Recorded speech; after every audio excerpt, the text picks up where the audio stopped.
Welcome back, friends. Today we're diving into a tale that begins with a simple drone flight high above the mountains, a flight meant to capture nothing more than melting snow and rocky peaks. But what Stephen didn't realize was that his lens would uncover something far greater, a secret buried not just by snow but by time itself. A 500-year-old mystery, hidden caves, golden treasures, and locals desperate to keep it all concealed. This is a story of curiosity, courage, and the lengths people will go to protect their past or reveal it. So settle in, because this journey is one you won't want to miss. Let's begin. Stephen knew that the footage he had captured with his drone was special, but he had no idea just how special it actually was, because what he assumed would only get him a few likes online turned out to help solve a mystery that had gone unexplained for 500 years. And a lot of people did not want this secret to come to light. Stephen knew that the locals were after him, but he did not care. He needed to find out the truth, and there was no way they could find him up in the mountains. But he could definitely understand why they would want to silence him. From what he had found out so far, these people had been trying to play the famous old mountain story off as a fable for 500 years already. And now he was about to prove to the world that it was all actually true.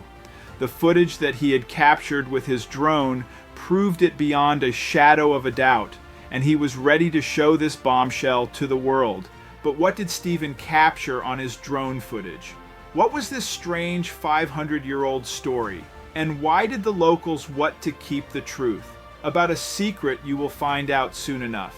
But before we start, smash the like button and make sure to subscribe if you haven't, and hit that notification bell so that you won't miss any new stories.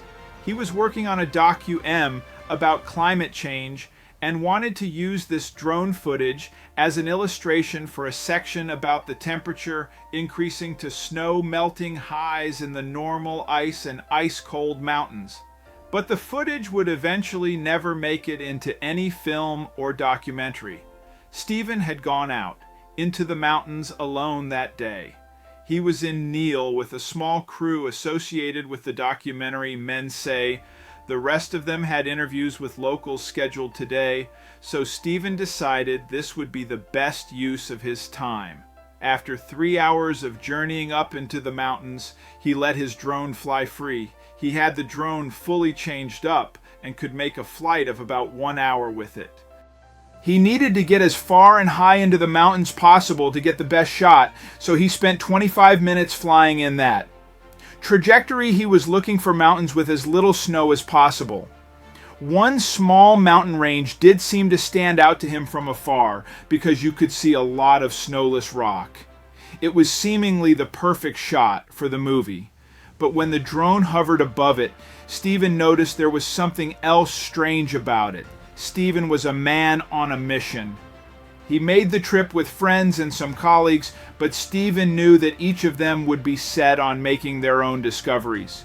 This meant he'd looked at several aerial pictures to get a better understanding. No, but this was like nothing he'd ever seen a goddess. Stephen could barely believe his eyes. He scanned the camera lens, wiping at it to make sure the view in front of him was real. The more he wiped, the less convinced he was. But nothing changed. It seemed almost too good to believe. The shape in front of him resembled a sleeping woman. He thought to himself, mystified. Stephen couldn't fight the excitement as he steered the drone back. He'd run an extra pack of batteries and would switch them for more shots. But for now, the images would be more than enough. And soon he would share the evidence of the sleeping beauty that rested above the mountains.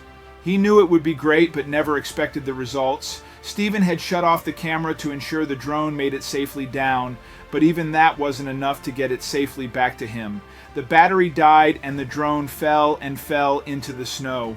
Stephen sighed in frustration, but was glad he could make the hike up to the drone. But what he found left him even more stunned. Saint knew that a few tribes lived up in the mountains but had no interaction with them.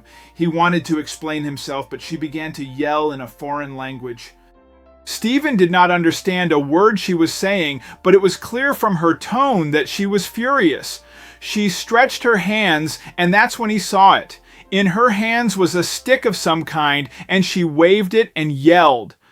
But that was not what Stephen's eyes had settled on. Stephen was transfixed on the object behind her.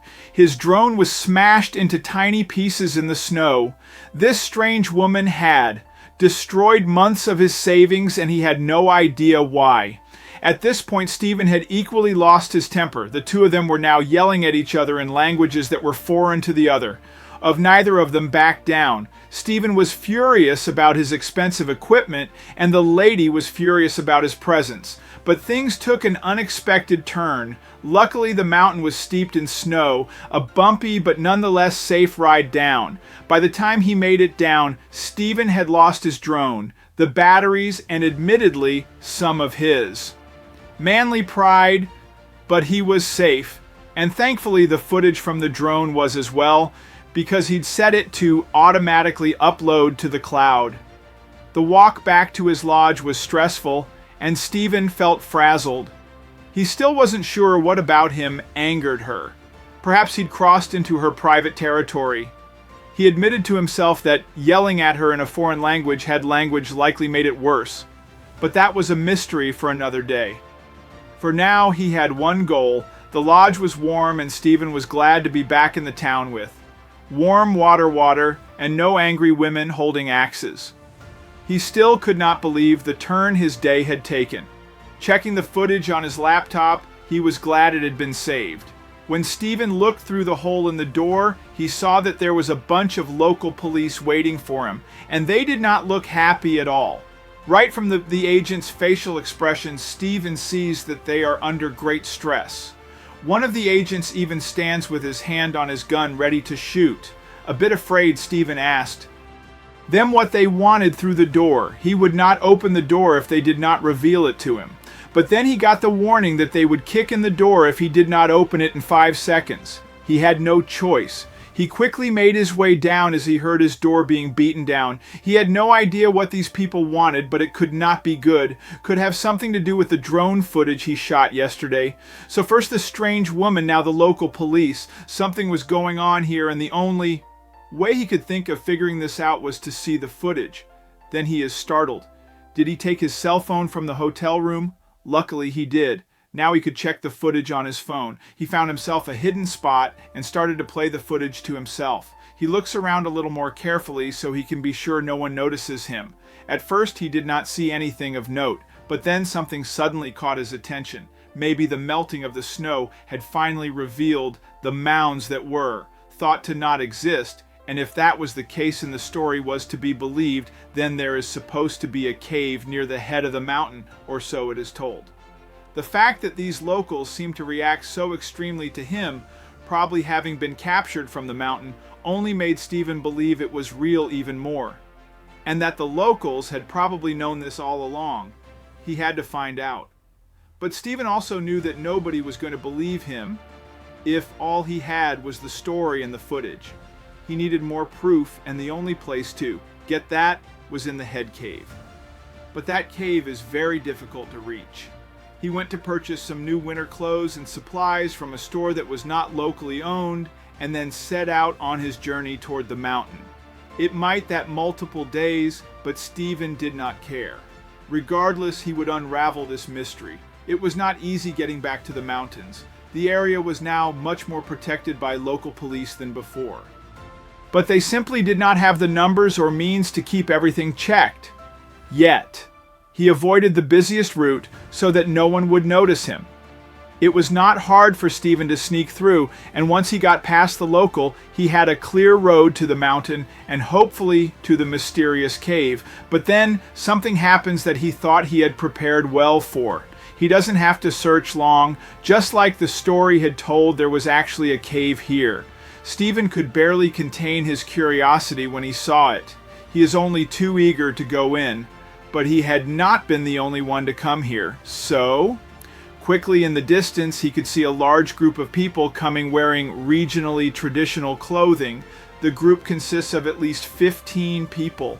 The group is still too far away to count the exact number, but it looked like they were coming his way. They were coming to secure the cave for sure. He ran inside the cave and immediately heard commotions behind him. The locals had seen him and were coming after him. He does not have time to think. It was now or never. He can't go back now. He couldn't barely see anything but. He still decided to go further into the cave. He ran deep into the cave for about 5 minutes before he finally encountered what he was looking for. The story was right. He shines his flashlight into the darkness and then he sees it. He couldn't believe his eyes. The golden treasures of the natives were hidden here. Hearing the locals come out after him quickly, he took a good picture and prepared a post to send out to the world. But then suddenly, his cell phone crouches. Why, at this precise moment, he locks his screen and unlocks it again seconds later. Fortunately, that works. All he has to do now is send the picture. But then he hears something behind him. All they wanted was for the treasure of their ancestors to be safe. They did not even want to sell it for profit or something. They just wanted to protect it. And Stephen could understand that.